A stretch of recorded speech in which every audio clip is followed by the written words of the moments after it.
दोस्तों, जब से पृथ्वी बनी है और इस पृथ्वी पर जीवन शुरू हुआ है, तभी से जीवों की नई नई प्रजातियां बनती भी रही हैं और नष्ट भी होती रही हैं। नष्ट होने वाली प्रजातियों में डायनासोरों को हम सबसे पहले स्मरण करते हैं। डायनासोर धरती पर मौजूद वर्तमान जीवों के मुकाबले में काफ़ी अजीब और अनोखे दिखाई पड़ते थे। देखा जाए तो यदि हम किसी भी ऐसे जीव के बारे में खोजबीन करते हैं जो जीव नष्ट हो चुका है, तो वो जीव वर्तमान जीवों से काफ़ी अलग और अनोखा ही मिलता है। जैसे कि ये वूली मेमथ जो आज के हाथियों से काफ़ी अलग थे, या फिर भयानक कैनाइन दांतों वाला सेबर टूथ शेर। ये शेर तो किसी अलग ही ग्रह का जानवर लगता है। लुप्त हो चुके इन जानवरों के इतना अजीब दिखने की वजह काफ़ी साधारण है। असल में ये जानवर आज की तुलना में बिल्कुल ही अलग माहौल में विकसित हुए थे, इसलिए इनका रंग रूप भी आज के जीवों से भिन्न है।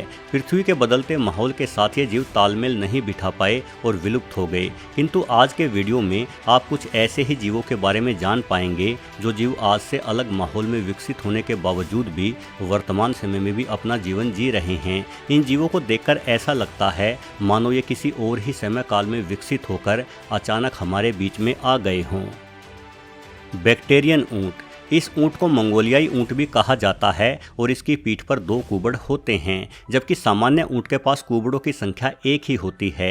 बैक्टीरियन ऊंट के दोनों ही कुबड़ कम ऊंचे किंतु अधिक चौड़े और बेहद ही नरम भी होते हैं। इन कुबड़ों का निर्माण चर्बी से हुआ होता है, जो भोजन या पानी न मिलने की स्थिति में भी ऊंट को ऊर्जा प्रदान करते रहते हैं। अधिक दिनों तक भूखा रहने पर बैक्टीरियन ऊंट के कुबड़ सिकुड़ने लगते हैं। यह अनोखा ऊंट भारत के लद्दाख, चीन एवं मंगोलिया सहित एशिया के मध्य हिस्से में पाया जाता है। सामान्य ऊंट के बजाय बैक्टीरियन ऊंट कहीं अधिक विषम परिस्थितियां झेल सकने के काबिल हैं। ये तापमान में 50 डिग्री सेल्सियस से ज़्यादा तक के उतार चढ़ाव को झेल सकते हैं, जो अपने आप में बेहद ही अनोखी बात है। -30 डिग्री सेल्सियस की ठंड से लेकर +30 डिग्री सेल्सियस की गर्मी में भी बैक्टीरियन ऊंट बिना थके बोझा ढो सकते हैं। यही कारण है कि लगभग सभी बैक्टीरियन ऊंट इंसानों द्वारा पालतू बनाए जा चुके हैं। जंगल में अब इस जानवर को देख पाना काफ़ी दुर्लभ है। वहीं कुछ जानकारों का मानना है कि जंगली बैक्टीरियन ऊंट पालतू की तुलना में अलग नस्ल होती है और ये जंगली बैक्टीरियन ऊंट काफ़ी हिंसक भी होते हैं, जो बिना वजह इंसानों पर भी हमला बोल देते हैं। घड़ियाल। ये माना जाता है कि जब से मगरमच्छ, एलिगेटर या घड़ियाल जैसे जीव बने हैं, तब से लेकर आज तक इन जीवों में एवोल्यूशन संबंधी कोई परिवर्तन नहीं हुए हैं। घड़ियाल केवल भारतीय उपमहाद्वीप पर पाया जाता है, लेकिन जंगलों में अब इनकी संख्या भी ना के बराबर ही बची हुई है। मगरमच्छ या एलिगेटर की तुलना में घड़ियाल का मुंह पतला होता है और इसकी थूथन सुराही या घड़े की भांति गोलाकार होती है। इसी वजह से इसे घड़ियाल नाम मिला हुआ है। इस थूथन के कारण ही घड़ियाल मगरमच्छों की बजाय कहीं अधिक अनोखा जीव लगता है। हालांकि घड़ियाल 20 फीट तक भी लंबे हो सकते हैं, किंतु ये मगरमच्छों की तुलना में काफ़ी कम खतरनाक रहते हैं। ये मुख्यतः छोटी मछलियां ही खाना पसंद करते हैं, जिस कारण इन्हें मछली मार मगरमच्छ भी कहा जाता है। घड़ियाल के रक्त में बैक्टीरिया और वायरस से लड़ने की अद्भुत क्षमता होती है। यही वजह है कि ये जीव शायद ही कभी बीमार पड़ते हों। इकिडना। दोस्तों, ऑस्ट्रेलिया और न्यू गिनी में पाया जाने वाला इकिडना दिखने में किसी शाही जैसा लगता है, किंतु इसे धरती का सबसे विचित्र जीव माना जा सकता है। हम जानते हैं कि जो जीव अंडे देते हैं वो अपने बच्चों को दूध नहीं पिलाते, वहीं स्तनधारी जीव अंडे देने की बजाय बच्चे देते हैं एवं अपने बच्चों को अपना दूध पिलाते हैं। लेकिन इकिडाना एक ऐसा अनोखा जीव है जो स्तनधारी होने के बावजूद भी अंडे देता है और अंडों से अपने बच्चों के बाहर निकलने के बाद उन बच्चों को दूध भी पिलाता है। इकिडना की 4 उपप्रजातियां पाई जाती हैं और ये चारों ही स्तनधारी होने के बावजूद अंडे देते हैं। इनके अतिरिक्त प्लेटिपस 5वां ऐसा जीव है जो स्तनधारी भी है और अंडे भी देता है। वीडियो में आगे चलकर आप प्लेटिपस के बारे में अधिक जान पाएंगे। वैज्ञानिकों का मानना है कि एकिडाना और प्लेटिपस एवोल्यूशन की दृष्टि से सबसे महत्वपूर्ण जीव हैं, क्योंकि ये जातियां उस समय का संकेत है जब स्तनधारी जीव नए नए विकसित हो रहे थे।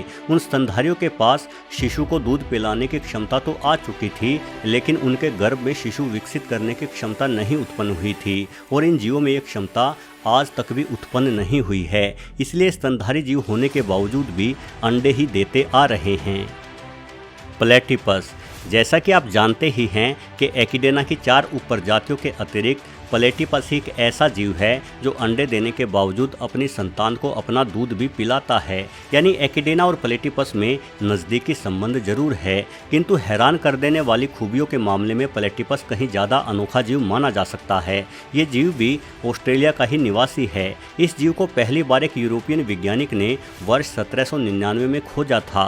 वैज्ञानिक ने ऑस्ट्रेलिया के आदिवासियों से प्लेटिपस के एक शव को बरामद किया एवं उस शव को यूरोप में ले जाकर अन्य वैज्ञानिकों को दिखाया, किंतु यूरोप के अन्य जीव वैज्ञानिकों ने जब प्लेटिपस का मृत शरीर देखा तो इस जीव की बत्तख जैसी थूथन, बीवर जैसी मोटी चपटी दुम और ऊदबिलाव जैसे पैर देखकर ऐसे किसी भी प्राणी के अस्तित्व को ही मानने से इनकार कर दिया। वैज्ञानिकों के समूह ने कहा कि इस प्राणी को कई सारे अलग अलग जीवों के अंगों को जोड़कर धोखा देने के लिए बनाया गया है, किंतु जल्द ही जीव वैज्ञानिकों के समूह के सामने जिंदा प्लेटिपस भी पेश कर दिया गया। तब जाकर उन्हें इस जीव के अस्तित्व को स्वीकार करना ही पड़ा। प्लेटिपस उन बहुत कम स्तनधारी जीवों में से एक है जो अंडे देने के साथ साथ जहरीले भी हैं। इस अद्भुत जीवों के पिछले पैरों की एड़ी पर एक कांटा होता है जिसे चुभाकर ये किसी भी जीव के शरीर में अपना विष भर देता है। यदि किसी मानव को प्लेटिपस का कांटा लग जाए तो आमतौर पर उस मानव की मृत्यु नहीं होती, लेकिन जहर के प्रभाव से भयंकर पीड़ा अवश्य होती है। तपीर। दोस्तों, टपीर या तपीर बड़े स्तनधारी जानवर हैं जो लंबे थूथन वाले सूअरों की तरह दिखते हैं। ये जानवर मध्य एवं दक्षिणी अमेरिका और एशिया में सुमात्रा और मलेशिया में पाए जाते हैं। तपीर दलदलों, घास के मैदानों, जंगलों और पहाड़ों सहित हर प्रकार के माहौल में निवास करने के लिए जाने जाते हैं। भले ही ये जीव आपको सूअरों जैसा लगे, किंतु वैज्ञानिक इसे गैंडों के अधिक नज़दीक बतलाते हैं। हालांकि इसकी थूथन कुछ हद तक हाथी की छोटी सूंड जैसी भी लगती है। तपीर का रंग रूप बेहद ही अनोखा है। कुछ आधे काले और आधे सफ़ेद, तो कुछ पर काली और सफ़ेद धारियाँ बनी हुई होती हैं और कुछ तो बिल्कुल ही काले भी हो जाते हैं। इन जानवरों के अगले पैरों में 4 तो पिछले पैरों में 3 उंगलियाँ होती हैं। जीवाश्मों के अध्ययनों से पता चला है कि तपीर करीब 2 करोड़ साल पुराना जीव है और तब से लेकर आज तक इनमें कोई बदलाव नहीं हुआ है। इस जीव को पानी में रहना बेहद ही पसंद है और ये पानी के भीतर आधे घंटे तक अपनी सांस रोककर तैर सकता है। वैसे वर्तमान में सिकुड़ते जंगलों के कारण तपीर पर लुप्त हो जाने का खतरा मंडरा रहा है। मस्क ओक्सन। ग्रीनलैंड और कनाडा के ठंडे क्षेत्रों में पाए जाने वाला मस्क ओक्सन एक बड़ा एवं मजबूत बैल है जो अपने ढीले शरीर एवं लंबे बालों के कारण आइस एज के ज़माने के जानवरों की याद दिला देता है। इस जानवर के खुर बेहद ही मजबूत होते हैं। अपने खुरों के वार से मस्क ओक्सन बर्फ़ की बेहद मोटी चादरों को भी तोड़ देता है। कुछ वैज्ञानिक इस जानवर को बैलों की बजाय बकरियों एवं हिरणों के अधिक नज़दीक मानते हैं। ऐसा इसलिए क्योंकि मस्क ओक्सन के शरीर से भी कस्तूरी मृग की ही भांति बेहद शानदार सुगंध निकलती रहती है। ये सुगंध केवल नर मस्क ओक्सन से ही निकलती है और मादाएं इस सुगंध से बहुत ही ज़्यादा आकर्षित रहती हैं। अधिकतर मादाएं केवल उसी नर से संबंध बनाना पसंद करती हैं जिस नर का शरीर सबसे ज़्यादा अच्छी सुगंध छोड़ता हो। मस्क ओक्सन के दोनों सींग आपस में जुड़े हुए होते हैं। ये सींग इस जानवर के सर पर पहने हुए किसी हेलमेट जैसे दिखाई देते हैं। साथ ही इस जानवर की ताकत इन सींगों के वार को बहुत ही खतरनाक बना देती है। अपने एक ही प्रहार से मस्क ओक्सन पत्थरों की दीवारों तक को भी गिरा सकता है। वैसे ये ताकतवर जानवर काफ़ी दुर्लभ एवं ठंडे इलाके में रहना पसंद करता है जहां इंसानों या अन्य जीवों द्वारा इनका शिकार करना बहुत ही मुश्किल है।